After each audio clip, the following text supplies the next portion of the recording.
Jon Summers is the motoring historian. He was a company car thrashing technology sales rep that turned into a fairly inept sports bike rider. Hailing from California, he collects cars and bikes built with plenty of cheap and fast, and not much reliable. On his show, he gets together with various co hosts to talk about new and old cars, driving, motorbikes, motor racing, and motoring travel.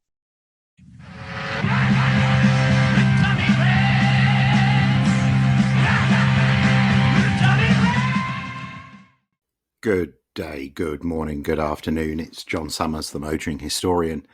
And in a pivot to an altogether more serious style, instead of prattling endlessly about random automotive topics, in this episode, I'm going to focus on Ferrari. The movie's coming out. The movie's been out. The movie came out 2 or 3 weeks ago, but I've not yet seen it, so I'm still in the pre-movie world, and I guess that's important to me because I feel like in the past when movies have come out, they've really defined how people see that particular figure from history. I guess another example of it might be the Ford versus Ferrari movie, which feels like that's now the sort of real history of what happened. And I'm always put in mind of the Oliver Stone movie, which with JFK and the grassy knoll and the story of the bullet that changes direction. Well, my understanding is it was completely made up.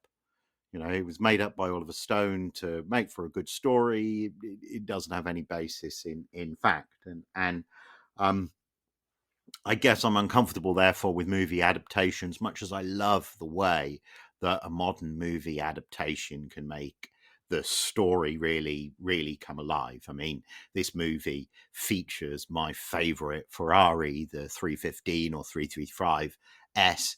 I think it's the pinnacle sports car. I think it's the pinnacle road car. I have no problem understanding why, with the exception of the Uhlenhaut Coupe, these big capacity V12 Ferrari open road race cars that were built for the Mille Miglia, that were built for Le Mans, I have no problem with understanding why these cars are worth 10, 15, 20 million dollars. They're the peak of automobility.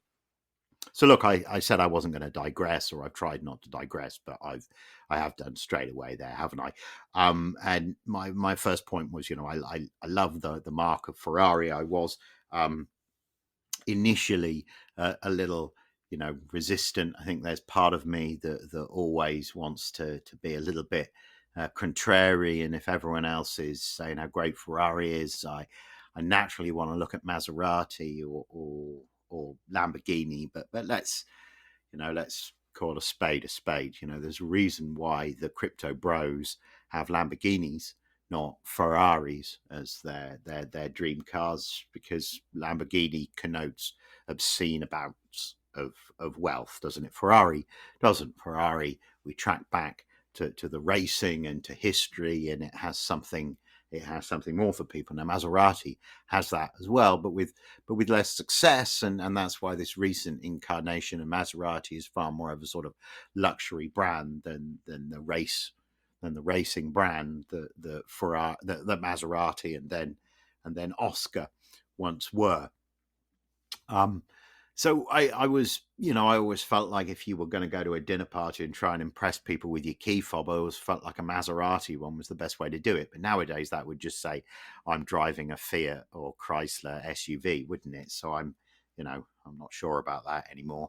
But this is yet another digression. The point is that I arrived at Ferrari in a slightly reluctant way. When people say to me, but these Ferraris, they have live axles, they don't have any of the purity or of a Lotus or something like that.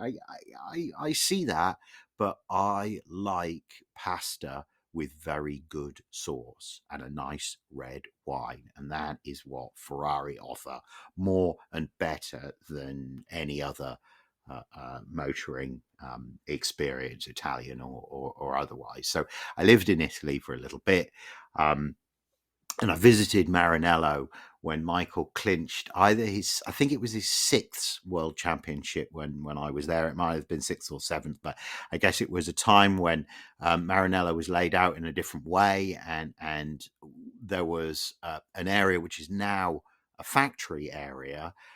Years ago, that was an open field, and they would put up a big screen. And I guess somebody told me about it at the hotel that I was staying at, and I got talking to an Australian cycling guy. And when I told him I was interested in cars, he was like, "Oh, they're screening the race at the track tomorrow." And I was like, "Oh wow!" I'd been intending to just lie in my hotel room and watch the race on TV, but because it was Japan, like that he could clinch the championship. Michael could have clinched the championship in Japan.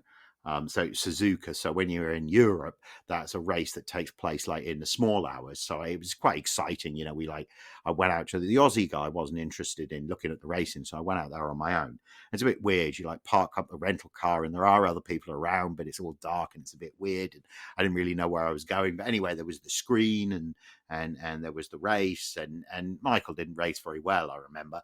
But the atmosphere was more, you know, music festival than it was. So I've been with the tifosi, if you will. Right, it's advertising voiceover John interrupting with another pivot from the way that these pods have gone before, in that I have a sponsor. So let me mention them. We're 12 seconds into the commercial spot, and I've not mentioned the brand name. It is Auxito, global suppliers for automotive LED lights. Anyway, long and short is, one day about 10 years ago, I'd visited Mark Gammy for a conference in Las Vegas. I was driving home in the old Bullet 01 Bullet Mustang. I was, instead of going on the freeway, I decided I'd cut across Death Valley. So I did Death Valley at night. And I guess, you know, the roads are long and straight, and I was using some of the Mustang speed and the fact that the road was quite easy. I ran off the road into the desert because the car was going faster than the throw of the headlights. And when there was a bit of dust. Anyway, long and short was, I swore after digging myself out of that hole and reversing back onto the road in the small hours there, I swore that never again would I drive a car that I knew had substandard lights. So I've looked around for a way to upgrade it, and then I was watching Furious Driving on YouTube, and there he is putting LED lamps in his Mazda Yunus Roadster. So I thought, all right, sauce for the goose, sauce for the gander, and bought myself some. Well, lo and behold, they've given me a coupon code. So if you want to go and buy them, you can get them at, well, you pay the normal rate, but I get some of your money. So that's outstanding for me. So if you're going to buy LED lights, look, so what I thought I would do was, I thought this would be the beginning of a little featurette where I talk about how good, bad, or indifferent these Auxito lights are. I've yet to fit them. So, you know, more to come. Enough of advertising, John. Now the Ferrari movie. Yeah. So my initial sense with the movie was that it was going to be based around, when I realized the movie was set in 1957, I realized it. I felt like it was going to be based around Ferrari's own memoirs, not his biography, his autobiography. That which there's a rather lame-o English translation of the title, which is My Terrible Joys, which isn't anywhere near as poetic as it is in Italian, and my Italian's not really that good, but even I can see that. It's just, and the whole book is one of those experiences where you wish you could read it in Italian, because you feel like it would have more there. So these memoirs that Ferrari wrote 60 years ago in the early 60s, they're My Terrible Joys. I recommend it to anybody who really wants to understand who Ferrari really was, and I'll quote from it and talk more later. So as I say, I thought the movie was going to be based on that. Turns out no. Turns out instead they're going to base it on this sort of, on the book that Brock Yates wrote about Ferrari, which I understand for Americans is the gateway. And I understand, given Brock Yates' position as amongst American journalists. I understand why a movie funded in LA would want to focus on the Brock Yates version, but I just want to flag for enthusiasts out there, this is a very American lens, and it's Brock Yates lens that we're seeing this movie with. And those of you that listen to my pod avidly, and I don't think there are any of you judging by the figures, but notionally, somebody who might have listened to an earlier episode, I told a rambling story about when my son and I met Derek Hill at the start of the Tour d'Elegance 1 Pebble Beach week on the Thursday morning. At the start, we got talking. We had the same shoes. It was just a random thing. And he told me at that time he was doing the movie. And was involved in the movie, and that again speaks to the fact that it has this super valid perspective, because who could be more valid than the son of Phil Hill, the first, the only American born Formula One world champion for Ferrari. There's an authenticity there, but at the same time, it is an American lens, not an Italian lens. That was the thought that I had. Brock Yates and Derek Hill and Patrick Dempsey making it, rather than I don't know who the Italians would be who did it. I'm not up on Italian journalists, but I think you understand the point that I'm trying to make here. So much of what I've said here then is drawn from my terrible joys, and it's also drawn from an attempt over the years, over the decades, as I've got older, to really empathize with Ferrari. Because at first they talk about how mysterious he is, and he's got these sunglasses, and he's kind of halfway between a man and Darth Vader, and really he's not that complicated. It's not that hard, it's at first you're like, why would the guy never go to a motor race? Why wouldn't he go and watch? I mean, James Mangold moves him totally unrealistically in Ford versus Ferrari to the pits to witness his own, humiliation. Of course, that's why he didn't go. And if you look deeply into Ferrari's history, if you look at, there was an Italian Grand Prix at Monza in the early 30s where he lost 2 or 3 drivers in one meeting. In the one meeting, drivers dead. You need to think about that and why that might have meant that he wouldn't have wanted to actually be at Monza in case something like that happened again. And of course, this is the part of the appeal of Ferrari. It's like Bond. There's this really, really dark side that goes on, and now the guy died in 1988, so now anybody under the age of 30 or anybody under the age of 40 doesn't even remember a time when he was alive. This new Ferrari as a luxury brand is something completely different. I'm going to talk about that a little bit more in a minute, but look,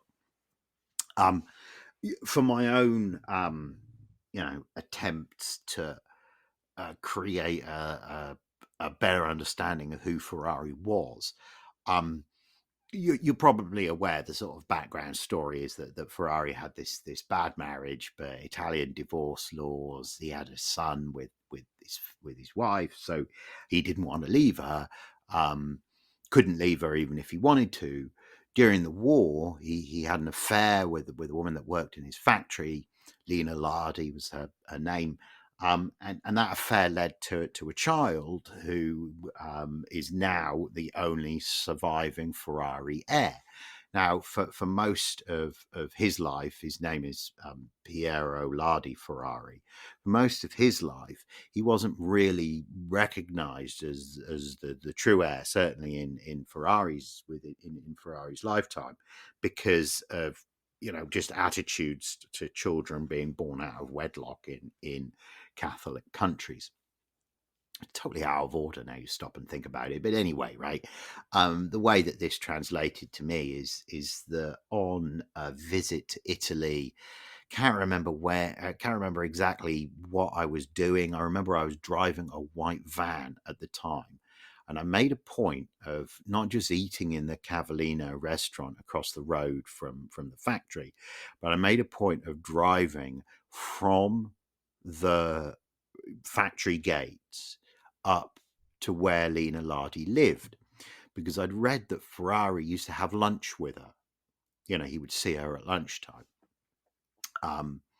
You know, and see his son as well. If you think of if you think of and so you imagine in the 50s when the boy is growing up. That's, you know, the boy's probably born in 45, something like that. Say, yeah, I don't know. You can look that up on Wikipedia, can't you? But anyway, for me, the drive. This is my passion. My passion for Ferrari. The drive from the factory up to Lena Lardi's village is exactly the kind of road that it's awesome to drive a car like a Ferrari on. You know, there's bends, but there's long straights, and there's beautiful scenery, and there's all different kinds of characters, and then characteristic of road surfaces, all that kind of thing. There is only, one road. He must have driven that road to see Lena those years ago. The village itself is high on a hill. It has a beautiful view. The whole experience is one of those experiences where people say, "Oh, don't meet your heroes. You know, don't drive your heroes." Somebody said that to me just recently. I've never found that to be true, and never did I find there to be more of the magic that what is this thing that makes Ferrari special?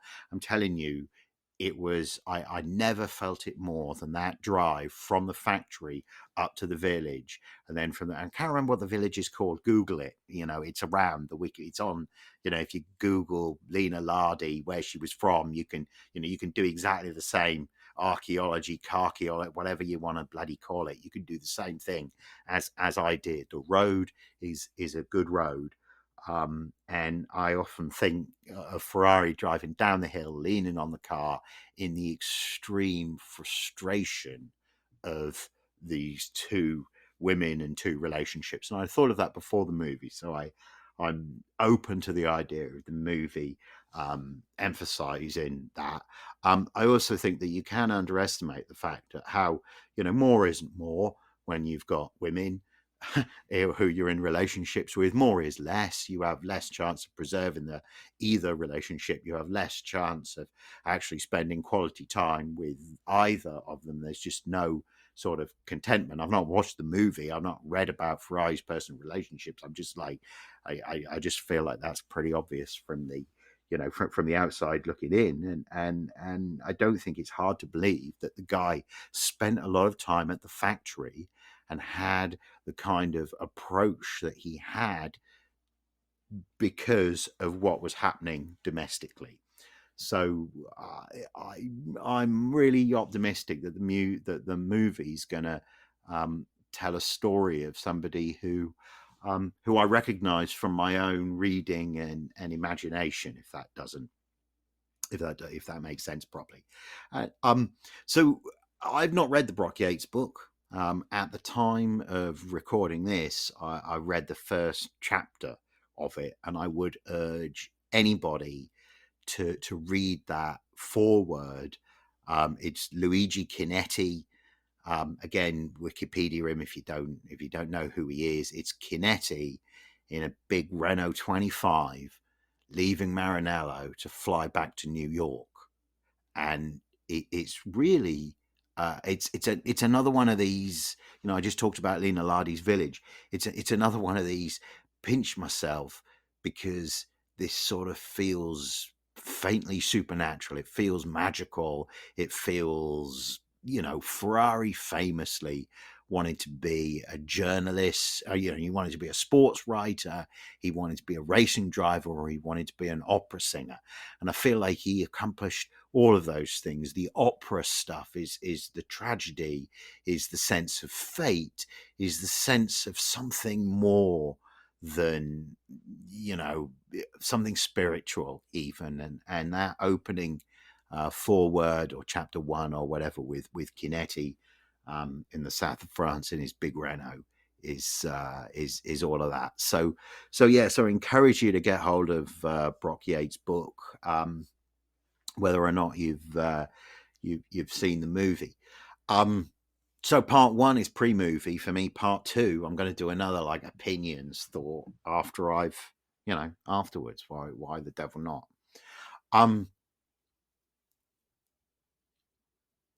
I guess the next thing that I wanted to think about was, why does it matter?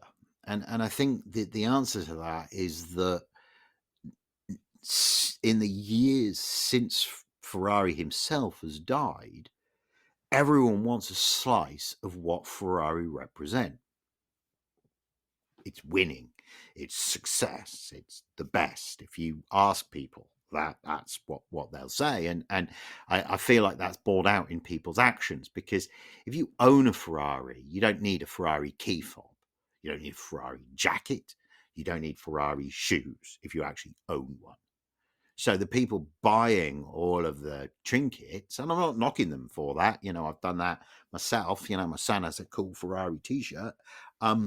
But those, everyone wants a slice. When you buy the clothes, you are saying, I want a slice of this coolness, even if I can't own the car. And that's fine, right? It's worked for Harley. Why shouldn't it work for Ferrari as well?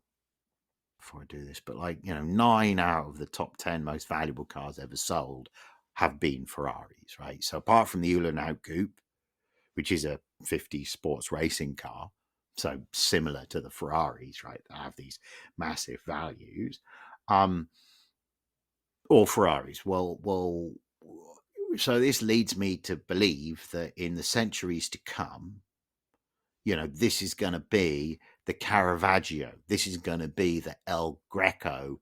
This is going to be, in the year 2525, this is going to be the car brand that people look back on. And they're going to look back on the artisan and the craft and the whole, wow, one minute it was all horses and carts, and the next minute people had actually harnessed things together and created them. They're going to be like a symbol of the Industrial Revolution, I believe, for future generations. And I think the names that I jotted down in my notes here were Stradivarius, Chesterfield, Picasso.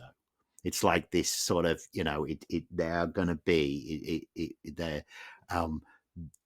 the great Ferraris will be, already are, great pieces of truly pieces of architecture, pieces of art, pieces of moving sculpture.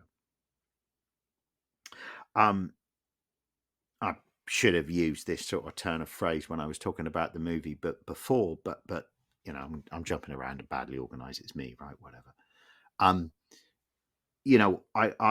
I've created in my notes here this sort of German style compound noun that I feel like this biopic is at the point in his life when life, death, love, sex, and cars were all commingled together, all came together in one place, in this operatic tragedy of the Mille Miglia in 1957. So I do some work for Stanford. When Stanford approached me and said, would I be interested in doing a lecture for a course that was called Designing Emotion for Reactive Car Interfaces, I scratched my chin for a little bit and thought, what car, all cars are designed, what car or motorcycle, what is going to create the most, reactive emotion? And it's Ferrari who comes to mind for that, isn't it? It's absolutely for Ferrari. So I want to frame my thoughts today around that presentation, and even just rehash that presentation. So to begin, let's talk a little bit about my thoughts on My Terrible Joys, because I feel like you can't understand what Brock Yates wrote without going to the primary source, what Ferrari himself wrote and thought. And I'm going to continually come back to that. and throughout Ferrari's storytelling, throughout storytelling about Ferrari, there is this sense of myth making. There is this sense that it's a fable, and it's important to note that this begins with the whole way that Ferrari was himself, from the glasses to the writing in purple ink. So when he marked a document, it was very clear that it was Ferrari that was writing.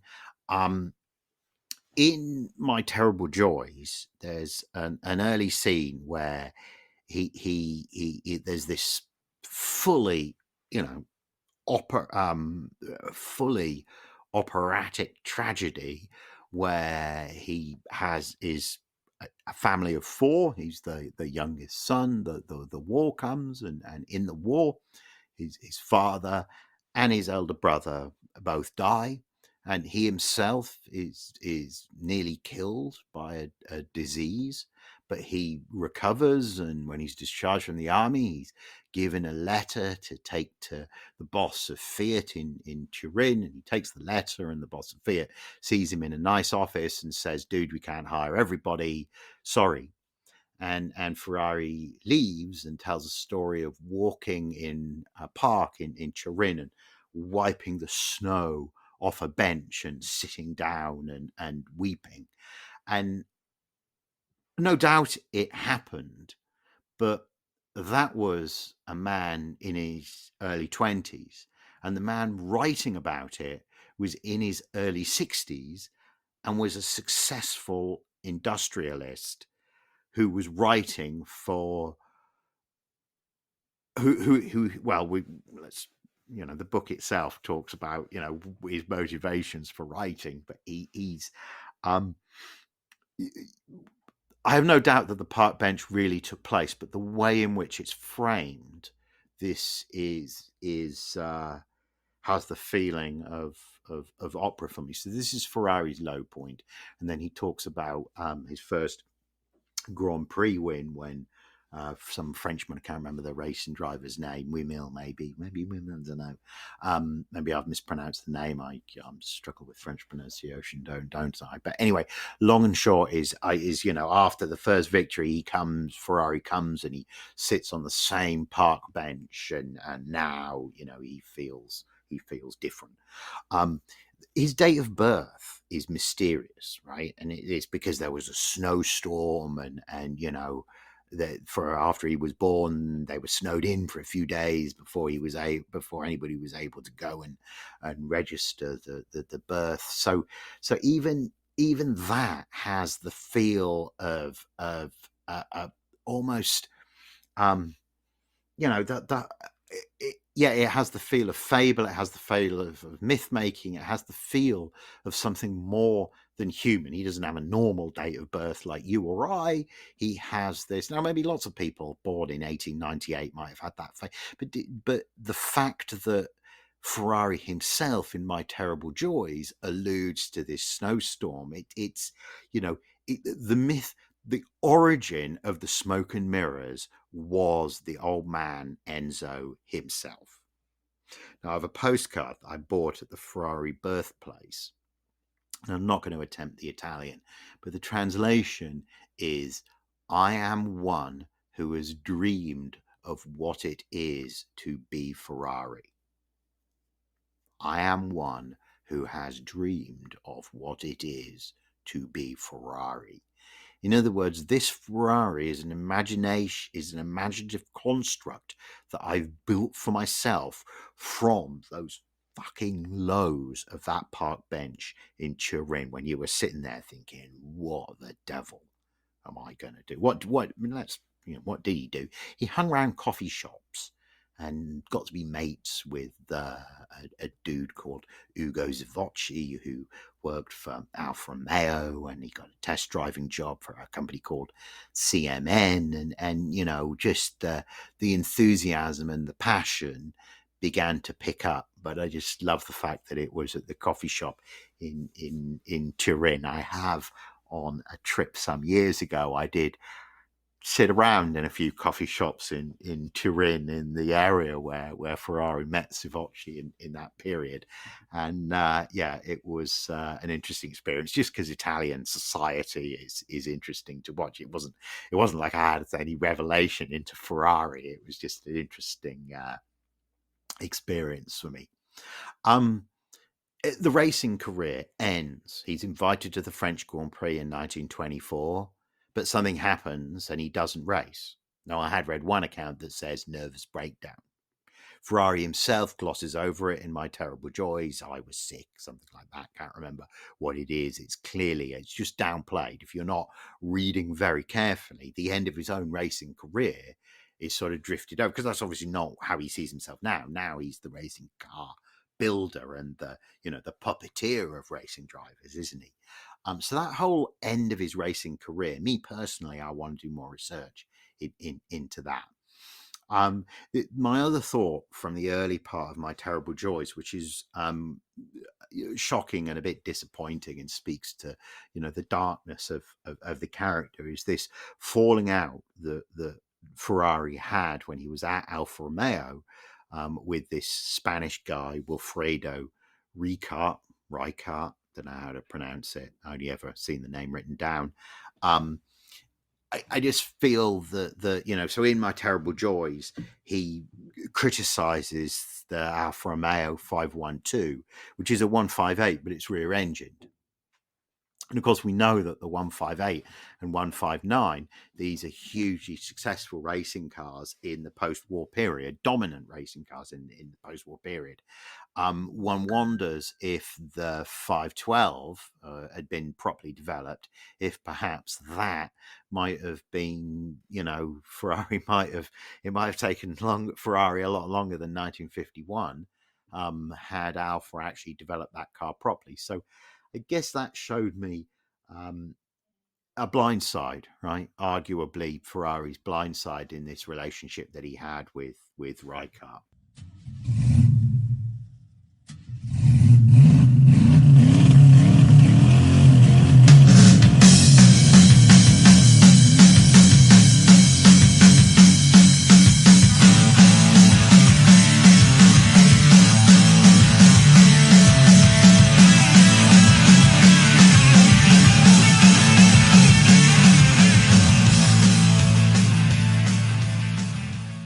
I guess when you read My Terrible Joys, there is a sense that this is like a rambling personal, anecdote, right? More like the kind of thing that I'm doing now. And you do find yourself thinking, well, can I have some, it's very clearly not a biography, right? That you don't get, there's no like table of results. There's not like other motoring books, it's not like other motoring biographies in the least bit. It's this selective memoirs, right? So so Ferrari talks about this dialogue in solitude, yet he's putting it down in a book, right? So there's this sense that there's almost something therapeutic about what he's doing. And this is the only thing he wrote, right? There isn't anything else. There was no, he never went back later in life. He never had, and there must have been loads of people who wanted to do biographies of him. He never went back and did anything else. All he did was this thing early in the 60s. And I've written here that the adjectives I've used in my notes here are raw, close to the bone, and authentic, and that's kind of surprising. And as I say, so in that sense, it's almost like a therapy session. And again, right, this is do we need the lens of Brock Yates, or can we drink straight from the spigot? And I think we can drink straight from the spigot. The first paragraph is the business success and the dream of being a racing car constructor, and a successful one at that, fulfilled. The second paragraph is this crushing pain at the loss of his son, his legitimate son, Dino. He never mentions the illegitimate son throughout the book, right?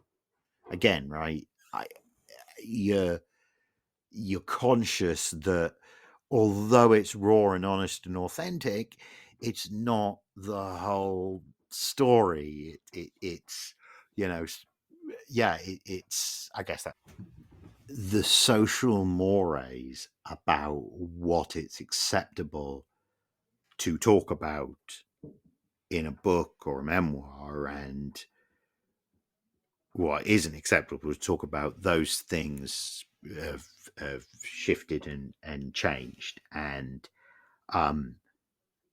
in Catholic countries in the late 20th century, you could not acknowledge illegitimate children as your own.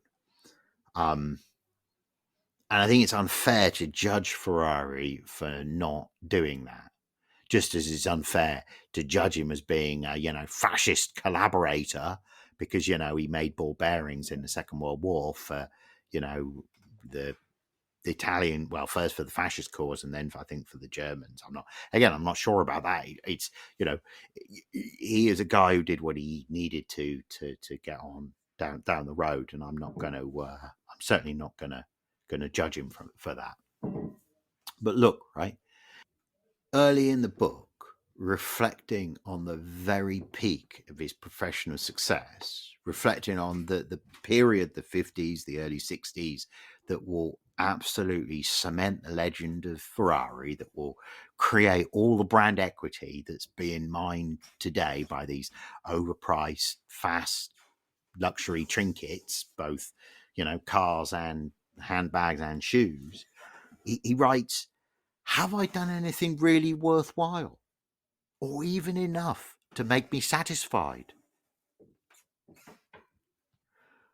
On the memoirs, he says, they are written from the heart.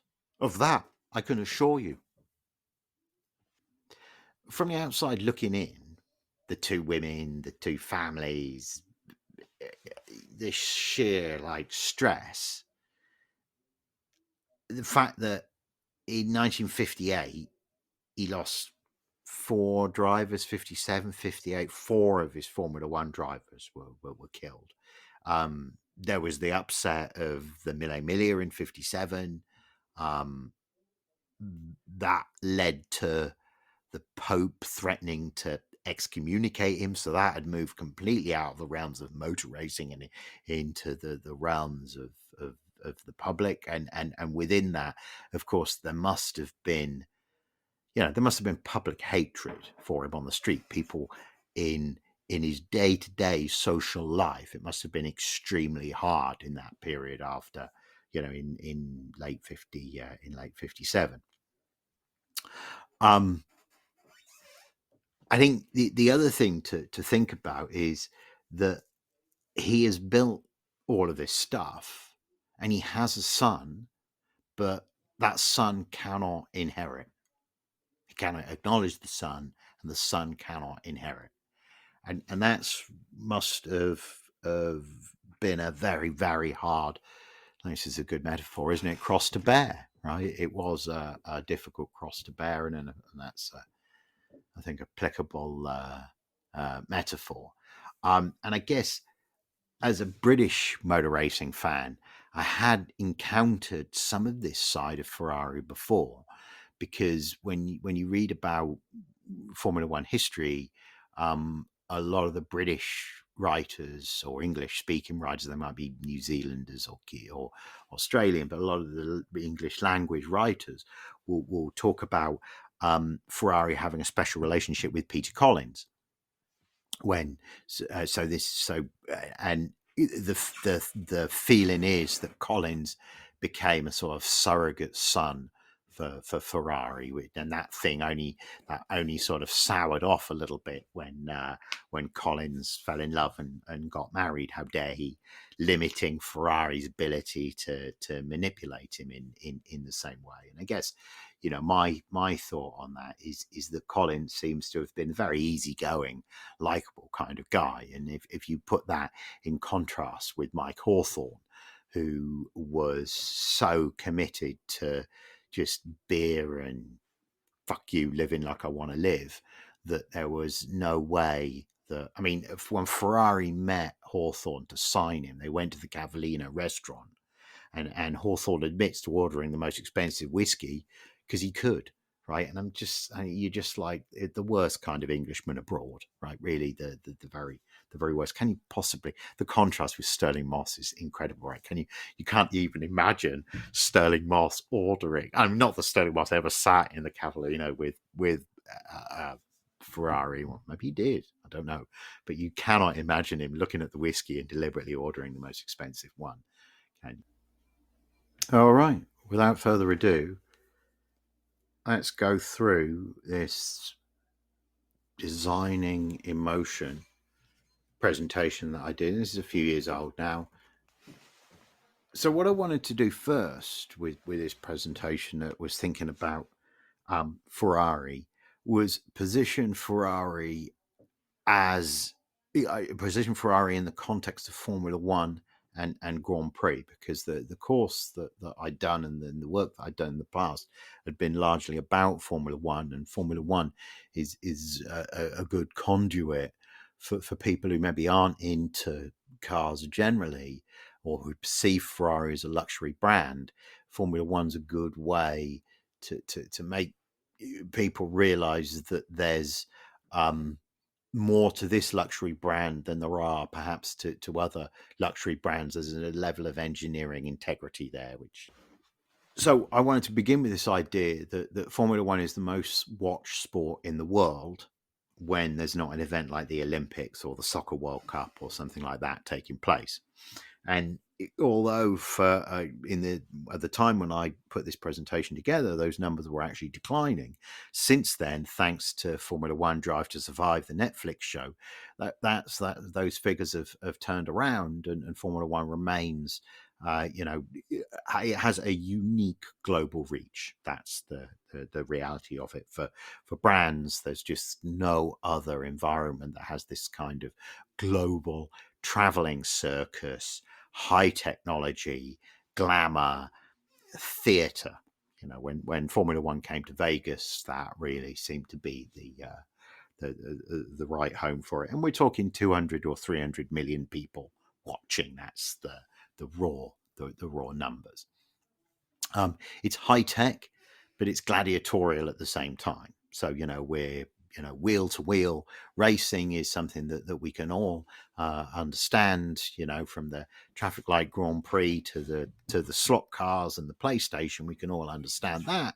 But when it's on this, when it's real cars and they're worth millions of dollars, and it's on the Sunset Strip or it's round the harbour side at Monaco, this has a awesome 21st century gladiatorial feel to it. Yet the machines that we're using are these uber high tech, missiles that are crafted of that are packed with the latest and greatest technology and thoughts and innovations. So this is exciting. It's an individual sport obviously when we're wheel to wheel like that, it's about the drivers, but it's also a team sport, and really more than I think people realize in terms of not just at the track, building the car, but also back at the factory, designing it and testing it. And, deeper than that, the relationships that, McLaren aren't building their own engines, are they? They're outsourcing that to Mercedes-Benz or to Honda or to a large OEM car maker, and that OEM car maker is part of the team, as well. So in lots of ways, it's team and individual. The individual's the tip of the iceberg, but the iceberg's there. Formula One particularly, motor racing generally, but Formula One particularly is contemporary and old-fashioned at the same time, right? In that we've got the latest and greatest technology and brands and all of that, yet the rules and the way of being, these are often 50 or 100 years old. And the quote that I used in the presentation was that Formula One represented a pure engineering challenge. It represented a prototype and iterate on a hyper competitive international stage with giant budgets. That's what I've said there. So, you know, in order to frame this stuff, you know, we all love pictures and sound, don't we? And I deliberately, I would always use pieces of video. Now, in this podcast, video is not going to work very well, is it? But this is a piece of film which I mostly used because of the sound. This is 19 Bozzy 92.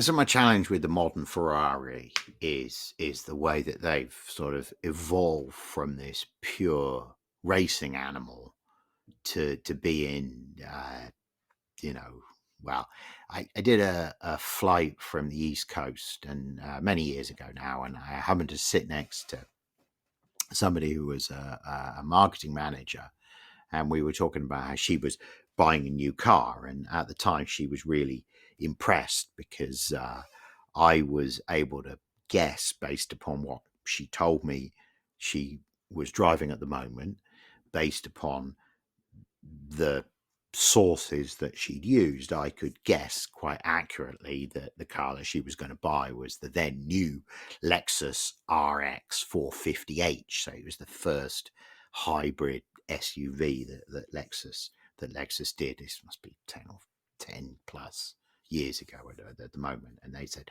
and then she said to me, you know, she was aspiring to a Tesla.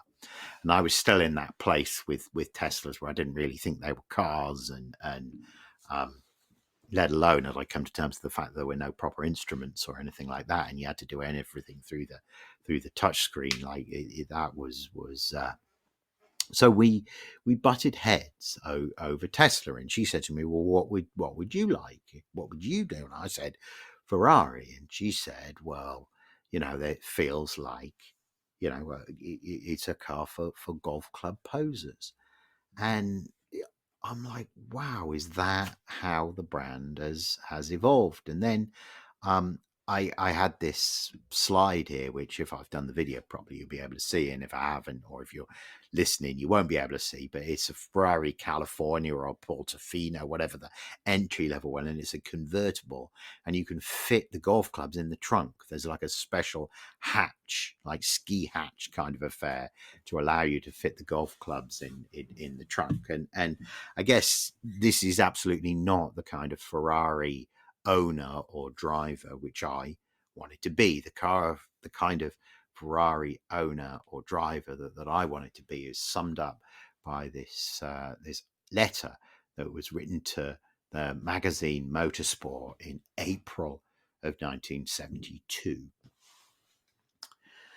Sir, I cannot resist Mr. J.H. Thomas's invitation to be classed as a, quote, public-spirited and knowledgeable member of the Ferraristi.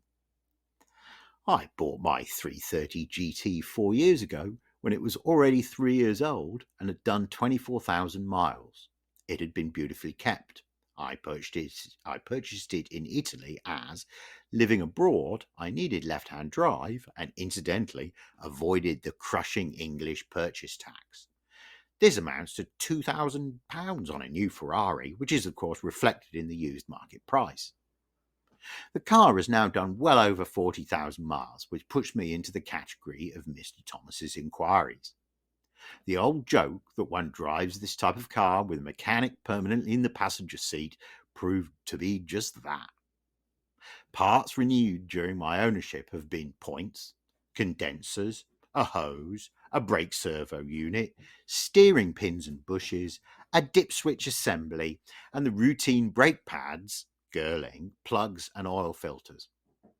The only serious mechanical trouble occurred last summer when the head gaskets had to be replaced, an expensive job.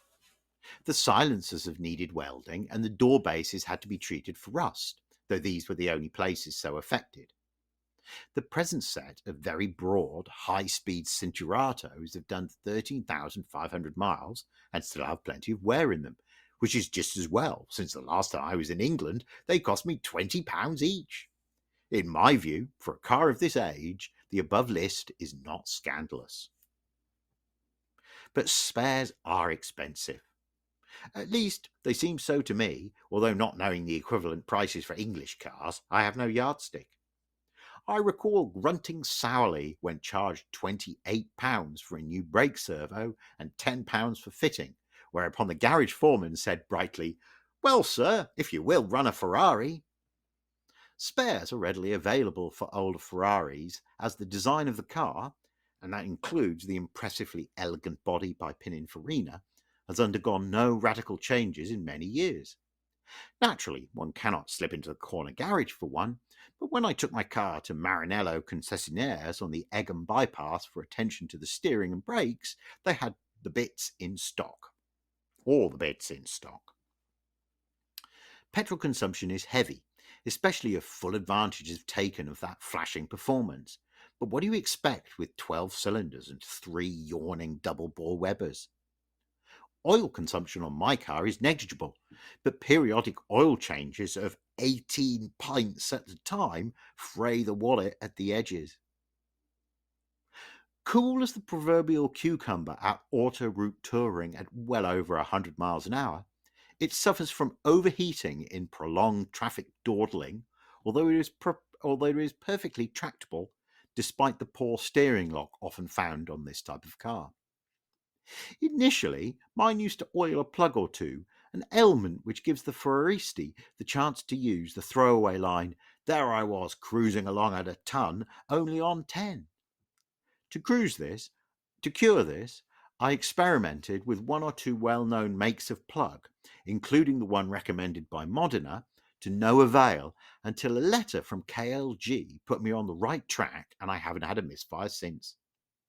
Ferraris seem to have a very individual reaction to plugs. Another Ferrari owner I know swears his will not run properly except on a certain Japanese plug.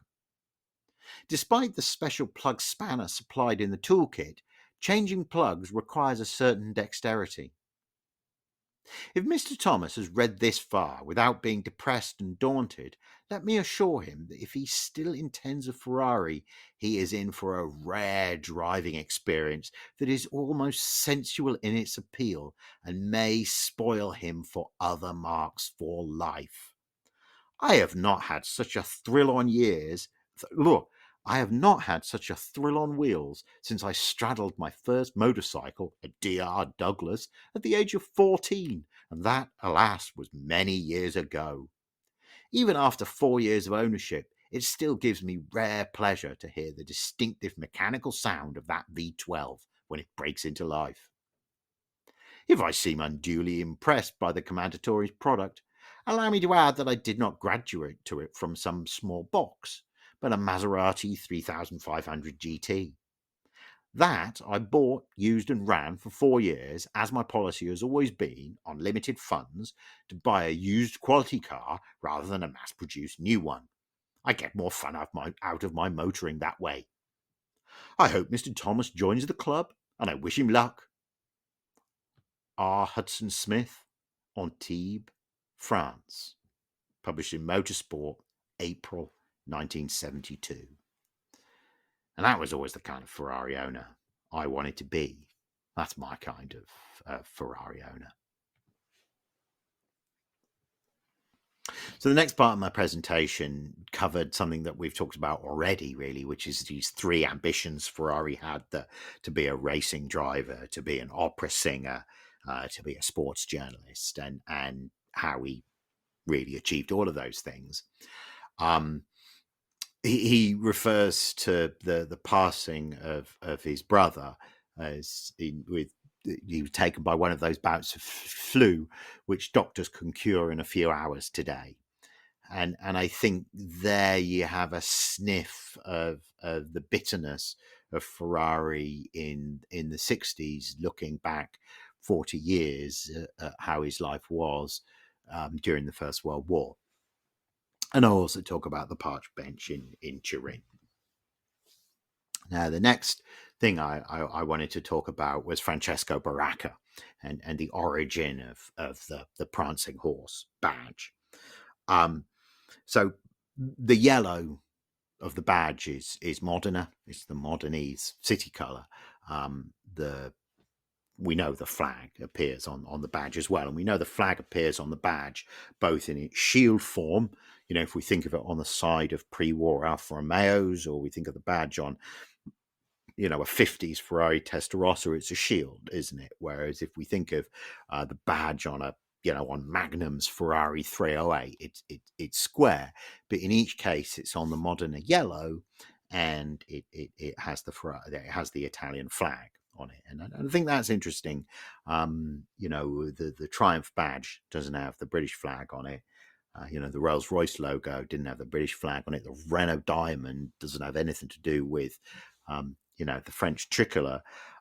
This speaks to what Ferrari was doing in that post-war period, that he wasn't just building his factory, he was building Italy, very much in the same way as when Toyota decided to pivot from making sewing machines under license to making cars. The Japanese government renamed the city that they were based in Toyota in honor of that. I always think it's a bit like Stalingrad, which is faintly macabre, isn't it? But that's the kind of nation building that I feel like Ferrari was involved in. So the story that he tells in My Terrible Joys is that in the 20s, the mother of Baracca was an air ace in the First World War. An ace is somebody who's shot down 5 other planes. Baracca is killed in the war. His mother says, you Ferrari, you personify, after a minor race in Italy after a win. She says, you personify the spirit of my son, and I'd be honoured if you carry his logo with him. Now, what's interesting about this is that the logo doesn't actually appear on the cars for some years later.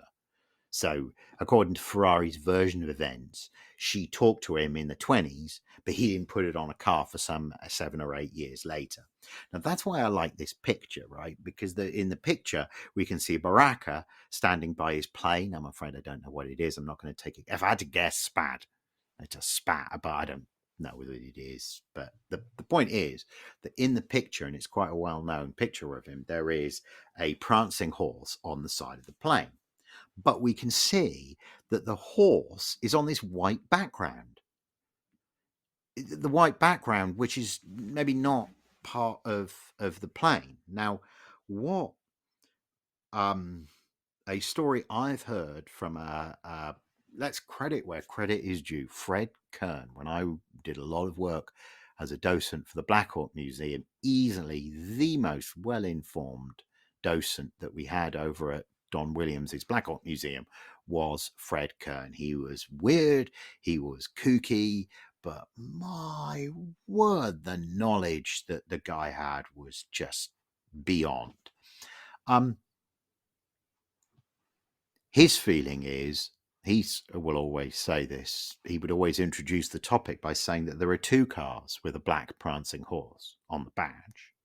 Ferrari, but the other is Porsche. The Porsche badge is of the city crest of Stuttgart. And if you look at the prancing horse on the Porsche badge, it's a lot closer to Baracca's prancing horse than maybe even Ferrari's later stylized prancing horse.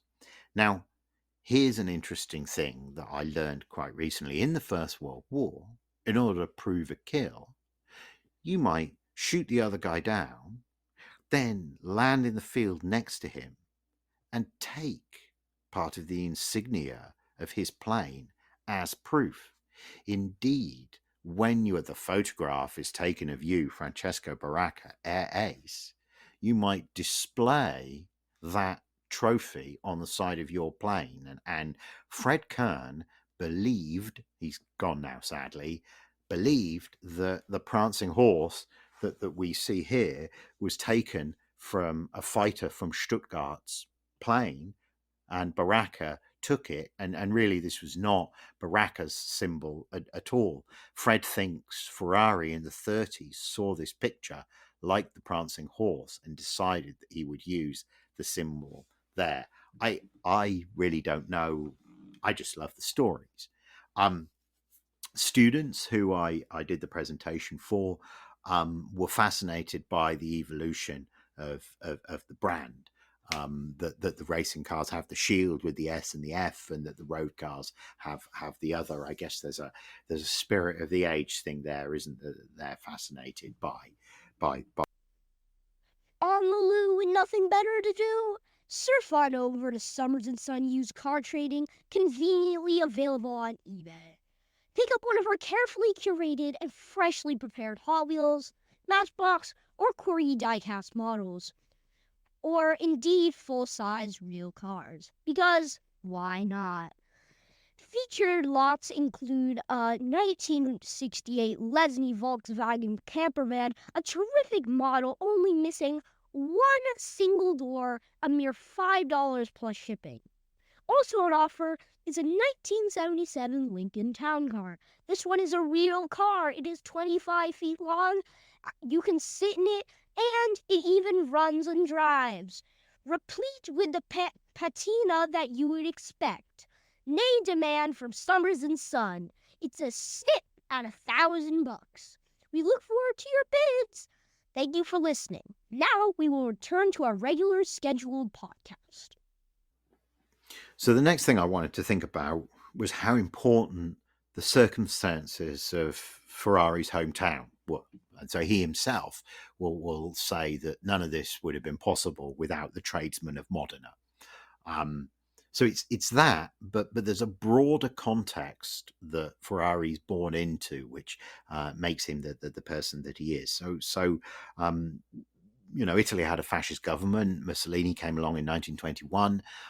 In lots of ways, his brand of fascism was far more pure fascist and far better thought out and far more well established than what was going on in Germany in the 1930s. And for both Italian and German fascists, the notion of modernity and speed and mechanical perfection was really important. And so for my designing emotion presentation here, if you're looking at the slideshow, you can see that there's this fabulous sort of piece of futurist modernist art with this like blocky man speeding along in his blocky futurist cubist motorcycle. Similarly, this other slide here of this racing car, which is done with all of these sort of organic, sweeping, contrasting shapes, really incredible pieces of modernist art. After the Second World War, Ferrari set up on his own, and in My Terrible Joys, he talks about wanting to create cars bearing my own name, and this is these deeply earthy, I think is the wrong term, but more visceral ways of personifying the automobile. So he talks about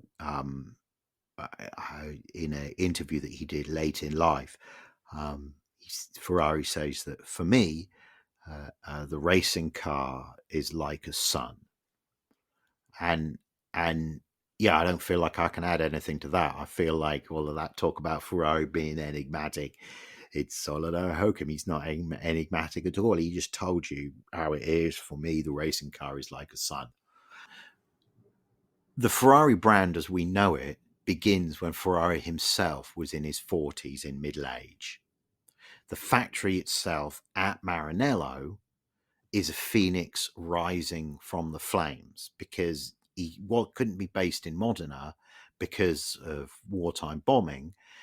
Even out at Maranello, that factory is bombed right at the end of the war, and so there is this sense that the phoenix rises. The phoenix rises in that factory in Modena. The V12 engine is very much associated with who Ferrari is, and this begins in the First World War, when Ferrari is involved in moving around in the factory that distributes and builds the Packard V12 aero engines that are being made under license in northern Italy at the time. And Ferrari says in one of these interviews that I think you can still find knocking around on YouTube, that I fell in love with the V12 and have never got divorced. So the real pivot point for the Formula One team was at Silverstone at the 1951 British Grand Prix. And this is where Gonzalez, Argentinian fellow in the 4.5 litre Ferrari, is able to overhaul and pass the Alfa drivers in their 1.5 litre supercharged Alfa 158 and 159s. And when Ferrari wins, he famously says, "I have killed my mother." For the presentation, I used this because, of course, Alfa Romeo was the team that he'd worked with, before the war. But how melodramatic, again, right? All of this talk about mothers and sons, and they're not, to him, they're not cars. Can you ever imagine Porsche or Huschke von Hanstein or somebody like Walter Röhrl or Norbert Singer saying, "Oh, I've killed my mother," if when Porsche beat Volkswagen in a race or something like it? It's just not imaginable. There's just this wonderful quintessential Italian passion in the whole way that Ferrari is. That's where the magic is, right? If now, in my image here, we see Ferrari overtaking Alfa Romeo, and we see Maserati in the pits there. I guess De Graffenried had a Maserati 4 CLT and wound the supercharger right up, and didn't expect to make the race, but it was the only way he could stay on pace, and the motor didn't make the race. We learn a lot about how Ferrari manipulated his drivers, and it's hard not to see him as callous when he hires these young men who are full of hope and enthusiasm, and they go out and race and they die. I want to highlight one particular story here, and that story is the death of Alberto Ascari. So you're probably aware that Ascari in the spring of 1955 is killed in the spring of 1955. He flips was it 55? Either way, it doesn't matter. 56 it might have been. Anyway, long and short, it was 56, wasn't it? Either way, he crashes the car into the harbour at Monaco in the race. Only car ever to go into the harbour, apart from Pete Aaron in Grand Prix. He's only Ascari crashes into the harbour. He's rescued by divers. The following week, he's at Monza for somebody else's sports car test. Goes out, tests, and at the corner at Monza, now called Ascari, rolls the car in and is killed. The story goes that when they call from Monza to Maranello to tell the old man the score, they say, "Ascari è morto." Ascari is dead. And Ferrari responds, "E la macchina?" And the car? What about the car? On the face of it, super callous. Looking deeper, we can see that he's not going to stop motor racing now. I'm not going to break down in tears. This has happened before. So we just move onward and upward. Keep calm and carry on. Wartime spirit. That's what I think is at work here. The correspondence between Ferrari and Ascari's wife tells a story not of callousness. Ferrari was, Ferrari's own hero was Alberto Ascari's father, who was killed at Monza in 1925. So if anybody would feel the poignancy of Alberto's passing, it would be Ferrari himself. So the photographs here are not Ascari. They're taken from the De Agostini biography of Farina. And it's so on the left we have the Farina lying by the car, and on the right we have the close-up of him. and here's Ascari and here's Castellotti rather standing over him, making sure that he's okay.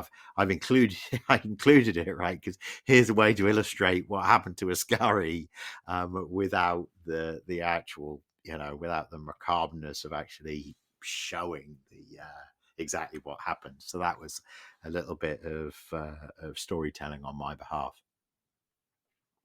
So I used these couple of quotes, which I'll read out from My Terrible Joys, which are just kind of eye-popping given the hero worship around Ferrari nowadays. I'm convinced that when a man tells a woman he loves her, he only means that he desires her, and that the only total love in this world is that of a father for his son. It is the woman who chooses her mate, not vice versa. We think we have wooed and won, whereas in reality we're merely the slaves of our desire on which the woman has played with consummate skill. Kind of incel, isn't it? Nowadays we'd call it that, but it's again, right, it's this sense of there's a bitterness and a darkness about Ferrari. It's quite well known that Ferrari sold the road cars in order to finance racing. I don't think that's mythology. I think he had very little interest in the road cars. What he says about Ferrari customers in My Terrible Joys is not that complimentary. Most of them seem to have been more interested in what the car looked like rather than, they didn't want to know which carburetor jets had been fitted or what the back axle ratio was. They were more concerned about the colours. And that obviously, meant that Ferrari was less interested in them than he was in, in the guys in doing the racing. The image that I use to illustrate Ferrari to illustrate Ferrari road cars here is of the Pebble Beach Concours d'Elegance from 2014, and it's John Shirley's Ferrari. I think it's a 375 plus. I think that's what it is, but it's a special bodied car. It has what was described to me by Mark Osborne at Bonhams. This is where I picked up the phrase from, the perfect storm of provenance. He wasn't talking about this car, he was talking about another car, but I just love that turn of phrase in that this car was not only a Le Mans winning car that was entered, it was entered in the Mille Miglia, driven by Roberto Rossellini, and there's photographs of him with Ingrid Bergman and the car, at Rome, at the Rome control kind of thing. Then after the race, it was sent back to the factory, and it had this awesome special body fitted to it, which if you're not looking at the photo of it, or even if you are, you really need to surf around and look a little bit, look at the car a little more, because it is absolutely the definition of Pebble Beach elegance, as well as having the racing history, as well as having the celebrity history, as well as being a big capacity sports racing. Ferrari is just absolutely the perfect storm of provenance. The aesthetics are about more than what the car looks like outside. They're also about what the car looks like inside. And for me, the interior of a 60s Ferrari, especially before they started doing this newfangled Formica, which looks so cheap and nasty now, but then was like premium and you paid more for.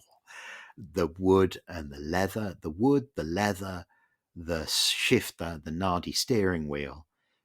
This is it. This is all you need. The 5-gauge cluster. This is what you need to drive a car. Anything more is superfluous.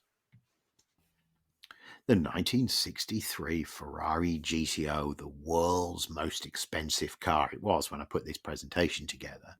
Numbers 2, 3, and 4. I don't know about number 5, but numbers are GTOs. They remain, and the Uhlenhaut Coupe is not really, there's not any more of those. There's not like another one's going to be sold.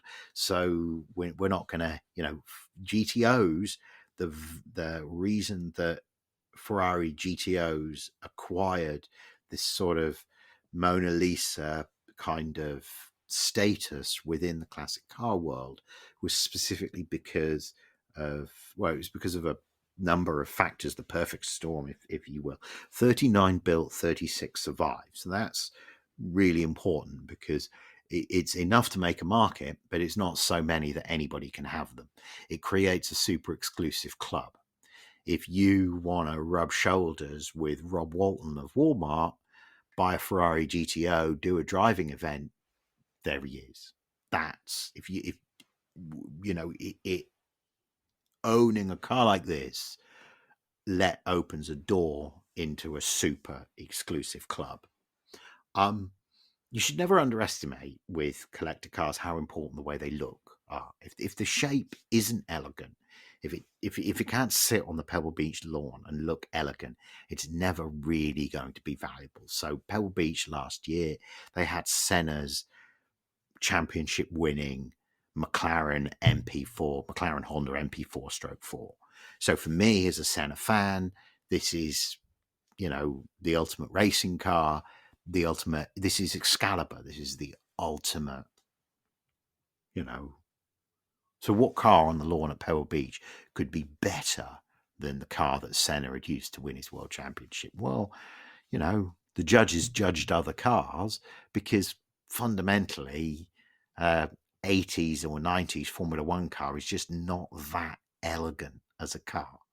Despite Senna's achievements, the machine itself is not that elegant. Similarly, however beautiful a Ciata is, it's never going to win Best in Show because a small car just cannot be as elegant as a big Packard or as a bigger car can be. As John Shirley's Ferrari, that can win in a way that a Ciata or an Oscar or something like that never could, even though you can argue that the design is as exquisite. So the GTO, it has it all, right? It's it has those kind of, it's a decent size. The proportions are perfect. It has that race history. Each one, like all Ferraris of this era, each one's individual and have their own history, but that history is thoroughly recorded.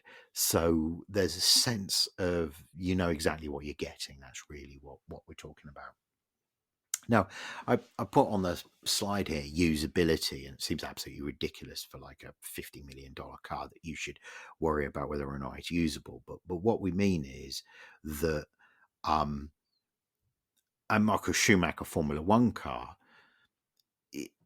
enjoying that car, driving that car, means renting a track and having a crew and planning and fiddling and farting around, right? That's a lot of hassle if you think about what that entails. You can't enjoy it without you rent a track, or, there's a very hard thing to enjoy. Whereas the Mercedes Gullwing or an Aston Martin DB5, this is the car which pretty much can keep up with modern traffic. You have to concentrate. So you can use it for cars and coffee. You can use it to take your kid to get ice cream, your grandkid to get ice cream. you can actually use them. And the Ferrari GTO very much falls into that category, that you could actually use it. If you did use it, just like with Cobras, if you did use it, people would probably think it was a fake. People would think it was a fakey do, and you could probably just fly under the radar, especially if you had a bit of a scruffy one in a not good color.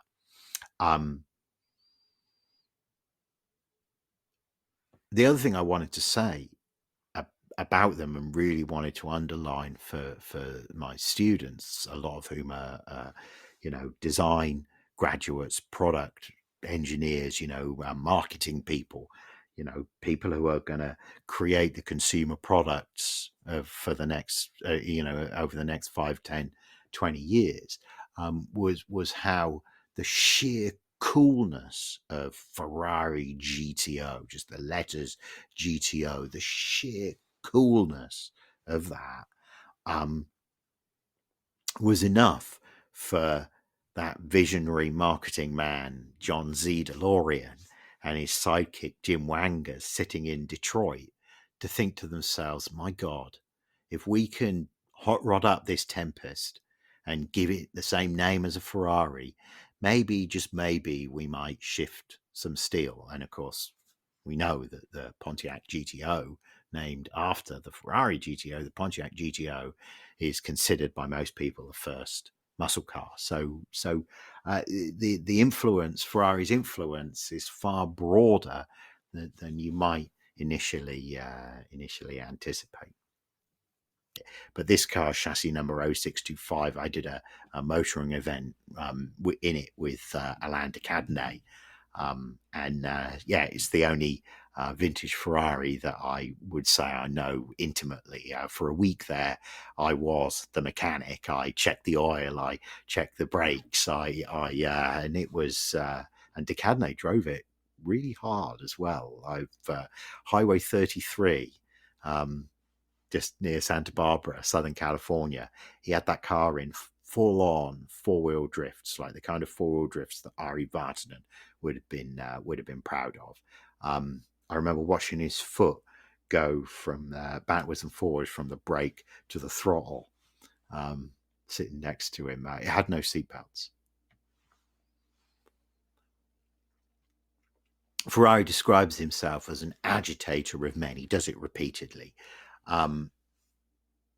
It's important for two reasons, right? It's that he doesn't see himself as a great engineer. He doesn't see himself as a great racing driver. He simply sees himself as somebody who motivates other people to do it. So he's one of these leaders who hires better people than him and makes them work together. But I think this term of agitator is interesting, because it speaks to the way that he would pit drivers against each other. It speaks to the way that throughout Ferrari's existence in the classical period, there were two V12 engines, the Colombo and the Lampredi, and he would alternately develop one and then the other, depending upon his relationship with the designer of, with Colombo, then with Lampredi, that when he fell out with one, he would go back with the other, and then you would see that engine being developed over ever greater capacities. In fact, I was just talking about de Cadenet and the and that motoring event, that Mille Miglia North America thing that I did with him. He told me that you can tell the difference between a Lampredi and a Colombo unit based upon where the spark plugs are. I can't remember which one has them high and which one has them low, but that's how you tell the difference between them. We talked about how after the Mille Miglia in 1957, there was talk of Ferrari being excommunicated. In June 1988, not long before Ferrari died, the Pope came to Maranello. That papal visit is huge. And it speaks to all of this business of Ferrari not just being a car brand, but being somehow synonymous with or part of what it is to be Italian. In the newspapers, the Italian newspapers, they call Ferrari La Rossa. It's not Ferrari, it's the red. Interesting very different from how the Germans see Mercedes, or how we Brits saw our brands, Norton or Velocette or whatever. I was talking about Senna's McLaren MP4/4 and how I thought that was like the Excalibur, the greatest weapon used by the greatest driver, if you like. If you think Senna's the greatest driver, you would pick, that's what it would be. That would be the Excalibur. That year, 1988, Senna was at McLaren with Prost, and the two of them were unbeatable all year, except for one race. 16 races between them, they won 15. The weekend of the Italian Grand Prix at Monza was the weekend after old man Ferrari died. So Ferrari dies. Italian Grand Prix is the next race. Just like every other Formula One race of the season, the McLarens just peed off at the front and nobody else was in it. On this occasion, Senna was faster and was doing his usual business of carving through the back markers very aggressively. And as we can see from my slide here, one of these back markers, who is a sports car driver by the name of Jean-Louis Schlesser, who the younger me felt shouldn't have even been sitting in a Formula One car in the first place. He didn't see Senna coming, or whatever. The two came together, and as you can see from the slide here, Senna got airborne, and that was enough to take him out of the race. And guess what? Ferrari won too, because they'd been running 3-4. I don't know what happened to Prost. Can't remember what happened to Prost, but the two Ferraris won the race. So you've this sense that Ferrari dies, and then against hope at Monza, the Ferraris come through and win. So it's this again, right? Ferrari's whole life. He made the myths, right? He was the smoke machine, but my word, there's some strange coincidences going on. So what I wanted to wrap up with for my students was the thought that, a company like Audi has brand values. Ferrari has, as a brand, has a deep sense of identity based upon what's happened in the past. And I think that's really where I should stop.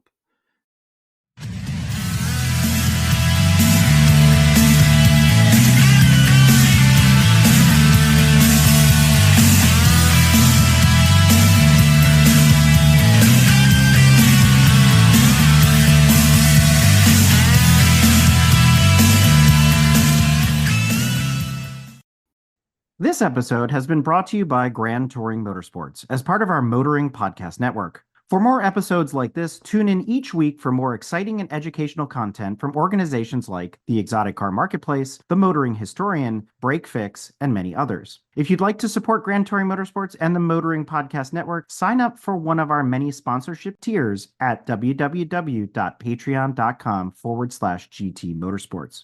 Please note that the content, opinions, and materials presented and expressed in this episode are those of its creator, and this episode has been published with their consent. If you have any inquiries about this program, please contact the creators of this episode via email or social media as mentioned in the episode.